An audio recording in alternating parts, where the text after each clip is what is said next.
Hello friends কি খবৰ আশা কৰোঁ সকলো ভালে আছে।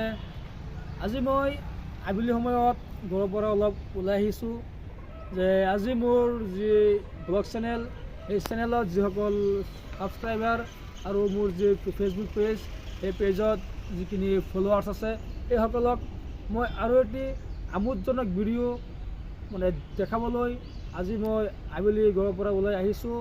सीधा साफ याद की लिखा আছে সতী ৰাধিকা স্মৃতি ক্ষেত্ৰ বটদ্ৰৱা। সতী ৰাধিকা স্মৃতি ক্ষেত্ৰ বটদ্ৰৱা। আজি মই আহিছোঁ আপোনালোকক এনেকুৱা এটি সুন্দৰ ঠাই দেখাবলৈ। হয়তো আপোনালোক জানে যে অসমৰ যি বৰদোৱা তো গোটেই অসম বিখ্যাত, য'ত নেকি মহাপুৰুষ শ্ৰীমন্ত শংকৰদেৱৰ জন্ম হৈছিলে। আজি মই আপোনালোকক সেই ঠাইখনলৈ যোৱাৰ আগতে মই এইখন ঠাই এটি তোৰণ য'ৰটোৰ নাম হৈছে সতী ৰাধিকা স্মৃতি ক্ষেত্ৰ বটদ্ৰৱা। আৰু এই তোৰণটো লিখা আছে আচাৰ্য ইলাৰাম দাসৰ পবিত্ৰ স্মৃতিত এই তোৰণখন বনোৱা হৈছে। মই আপোনালোকক এইখন তোৰণ দেখুৱাৰ লগতে মই ইয়াৰ পৰা পোনে পোনে যাম য'ত নেকি মহাপুৰুষ শ্ৰীমন্ত শংকৰদেৱৰ জন্মস্থান বৰদোৱাৰ ওচৰৰ আলিপুখুৰী।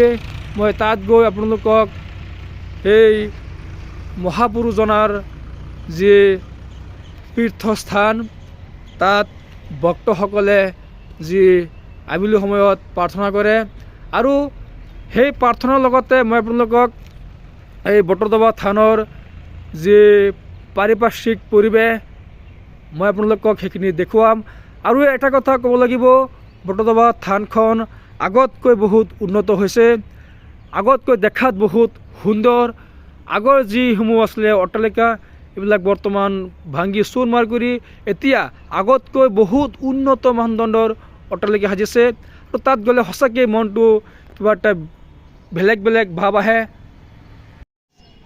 মই ইতিমধ্যে আহি পালোহি য'ত নেকি মহাপুৰুষ শ্ৰীমন্ত শংকৰদেৱৰ জন্ম হৈছিলে। আজি ইয়াত মই ইতিমধ্যে আহি পাইছোঁহি আৰু মই ইয়াৰ লগে লগে মই আপোনালোকক দেখুৱাম যে থানৰ যি ভিতৰুৱা পৰিৱেশ, য'ত নেকি বিভিন্ন ধৰণৰ এই পৌৰাণিক কীৰ্তিস্তম্ভ আছে আৰু বিভিন্ন মূল্যৱান সম্পদ আছে, বিভিন্ন ধৰণৰ মূল্যৱান গছ গছনি আছে।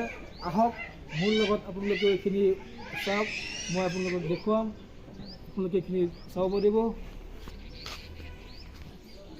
ফ্ৰেণ্ডছ, মই এতিয়া ভিতৰত যোৱাৰ আগতে মই আজি ইয়াত অহা ক'বলৈ মোৰ আণ্টিৰ নিচিনাই হয়।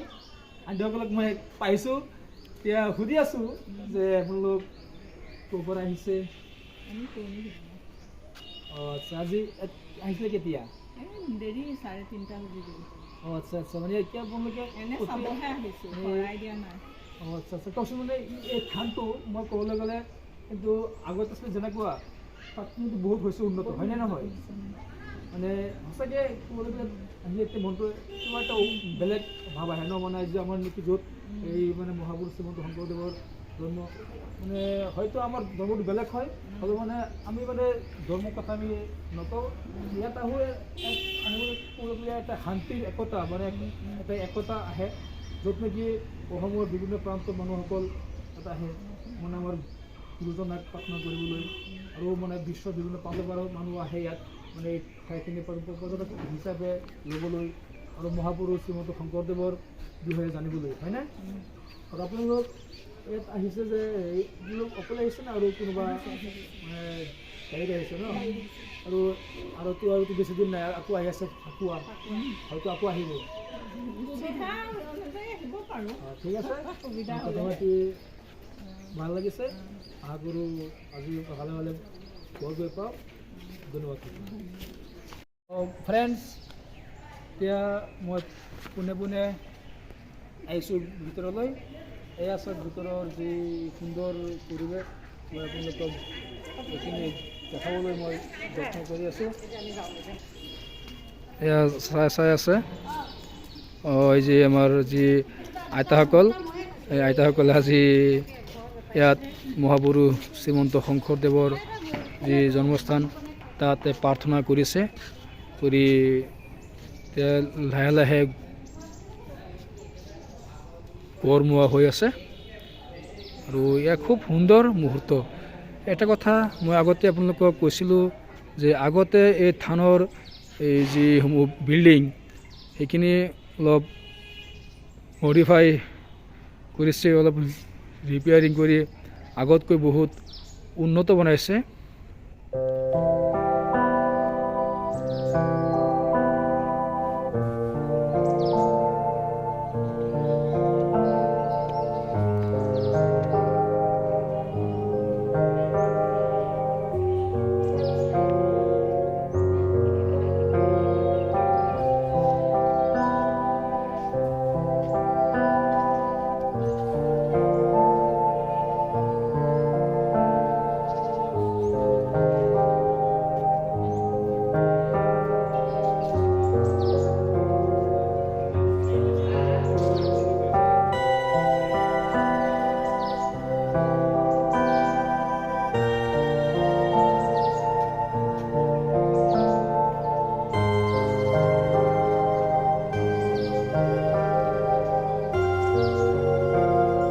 ইয়াত যি ৱাটাৰ ছাপ্লাই তাত সুন্দৰ সুবিধা কৰি ৰাখিছে।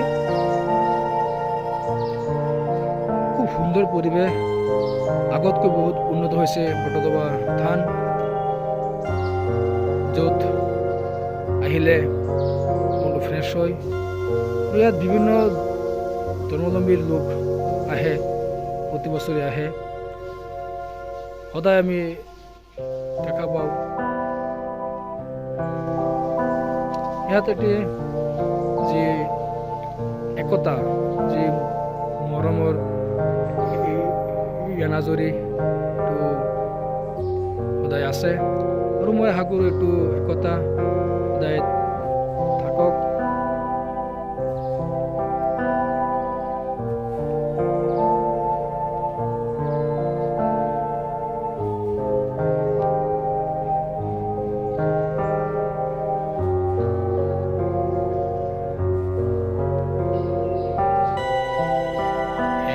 আইতা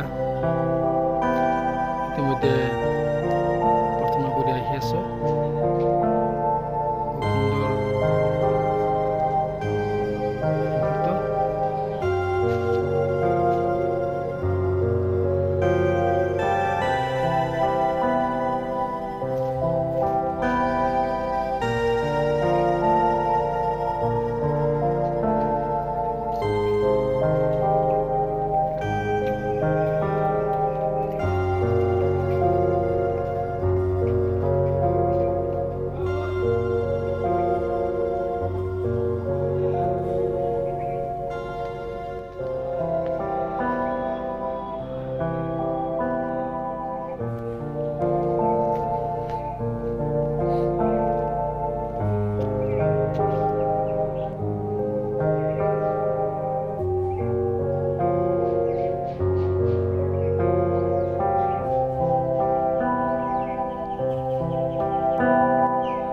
মই আপোনালোকক এতিয়া এই যি বটদ্ৰৱা থানৰ যি ভিতৰুৱা পৰিৱেশ মই দেখাই আছোঁ।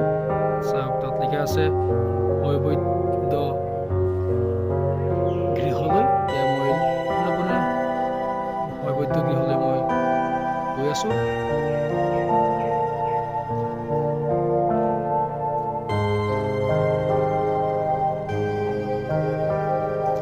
খুব সুন্দৰ এজোপা ফুল গছ চাই আছে।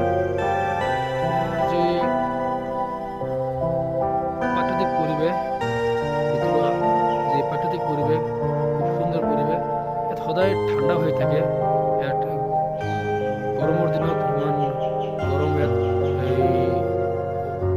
অনুভৱ নহয়, কাৰণ ভিতৰত বিভিন্ন ধৰণৰ গছ গছনিৰে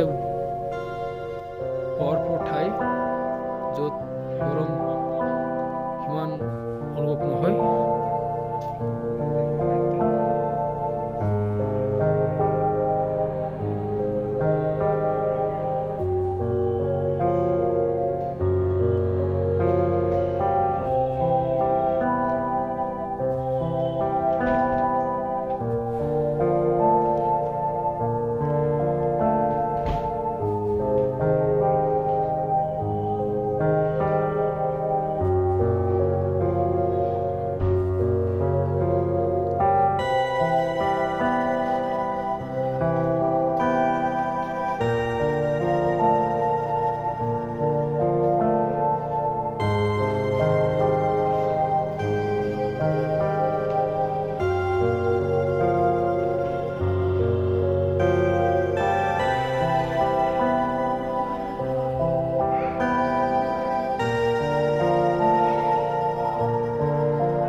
চাই আছে থানাৰ ভিতৰত যি এটি সুন্দৰ পুখুৰী, খুব পৰিষ্কাৰ পুখুৰীটি। মই আপোনালোকক এইটো পুখুৰী মই আপোনালোকক দেখাই আছো। খুব সুন্দৰকৈ চাফ চিকুণ কৰি ৰাখে।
ফ্ৰেণ্ডছ, আজি বটদ্ৰৱা থানাৰ ওপৰত যিটো ব্লগ, এই ব্লগ ইয়াতে মই সমাপ্ত কৰিছোঁ। আৰু আশা ৰাখিছোঁ আপোনালোকে মোৰ যিখিনি ভিডিঅ' মই আজি আপলোড কৰিছোঁ এইখিনি সকলোৱে চাইছে। আৰু মই এটা আপোনালোকক বিনম্ৰভাৱে অনুৰোধ জনাইছোঁ, আপোনালোকৰ যিখিনি উৎসাহ যদি এইখিনি পাওঁ হয়তো মই অলপ আগুৱাই যাব পাৰিম। গতিকে মই আপোনালোকক অনুৰোধ জনাইছোঁ, মোৰ যিটো ব্লগ চেনেল ছাবস্ক্ৰাইব কৰিব, শ্বেয়াৰ কৰিব, লাইক কৰিব, কমেণ্ট দিব, যাতে মই অলপ আৰু উৎসাহী হৈ আৰু ইয়াতকৈ উন্নত মানদণ্ডৰ ভিডিঅ' মই মোৰ চেনেলত আপলোড দিব পাৰোঁ। ধন্যবাদ।